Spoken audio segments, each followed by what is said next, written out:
ஓம் நமச்சிவாயா. அனைவருக்கும் வணக்கம். போன வாரத்தில் ஒரு பதிவை பார்த்தேன். ஃபேஸ்புக்குன்னு தெரியல, யூடியூப்னு தெரியல. அதில் ஒருத்தர் ரஜினி பற்றி பேசுகிறாரு. ரஜினி கஞ்சன் சாப்பிட்றாரு பற்றி சாப்பாடு அந்த கையில் கூட எச்சிக்கையில் கூட காக்கா எறும்புக்கு ஓட்ட மாட்டார். அது அந்த சோறு உழுந்துட்டாக்க அது எறும்பு சாப்பிட்ருமா. இவருக்கு நான் ஒரு பதில் சொல்கிறேன். சுமார் 29-30 வருஷத்துக்கு முன்ன திருவண்ணாமலையில கிரிவல பாதை 14 கிலோமீட்டர் இருட்டா கிடைஞ்சி. அப்போ ஒரு லைட் வசதி எதுவுமே கிடையாது. ஐயா தான் அந்த 148 சோடியம் மின்சார விளக்கு போட்டு கொடுத்தாரு. அப்ப மதிப்பீடு 10-11 லட்சம் ரூபா. 30 வருஷத்துக்கு முன்ன. இன்னைக்கு கணக்கு போட்டு பாருங்க, அது பல கோடி.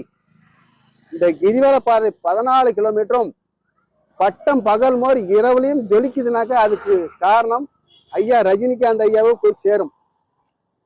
இப்படிலாம் அவர் பல நன்மைகள் செய்யறாரு. அவரை போய் நீங்க அவதூறுலாம் பேசலாமா? அதே மாதிரி இன்னொன்னு சொல்லிடுறேன். நம்ம பட நடிகர் உசிலைமணி, காமெடி நடிகர், குண்டா இருப்பார் பாருங்க, நீங்க பார்த்துருக்கலாம். அவருக்கு இது சுகர், சக்கரை 2 காலம் எடுத்துட்டாங்கன்னு நினைக்கிறேன். 1 காலம் 2 காலான்னு தெரியல. அது பல வருஷத்துக்கு முன்னாடி. அந்த நேரத்தில் அவரால் படம் நடிக்க முடியல. ஐயா தான் 52,000 ரூபாய் 50,000 ரூபாய் கொடுத்தாரு. இன்னைக்கு அந்த மதிப்பீடு எவ்வளவு தெரியுமா? இதெல்லாம் யாருக்கு தெரியுது? அது போல யாரையும் அவதூறு பேசாதீங்க, அவரை யாரும் கொச்சப்படுத்தி பேசாதீங்க.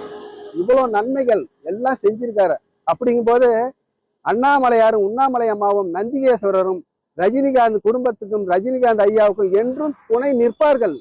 யார் எது பேசினாலும் ஐயா கலங்கக்கூடாது. நீங்கள் ஒரு சிகரம், மலை, உங்களை யாரும் அசைக்க முடியாது. எல்லா புகழும் வாங்கிட்டீங்க, எல்லா பேரும் வாங்கிட்டீங்க. இதுக்கு மேல உங்களுக்கு என்னங்க வேணும்? நல்லா இருப்பீங்க, நல்லா இருப்பீங்க. யார் எது சொன்னாலும் அதை நீங்க எடுத்துக்காதீங்க. ரஜினிகாந்த் ஐயா வாழ்க வளர்க. ஓம் நமச்சிவாயா. திருச்சிற்றம்பலம்.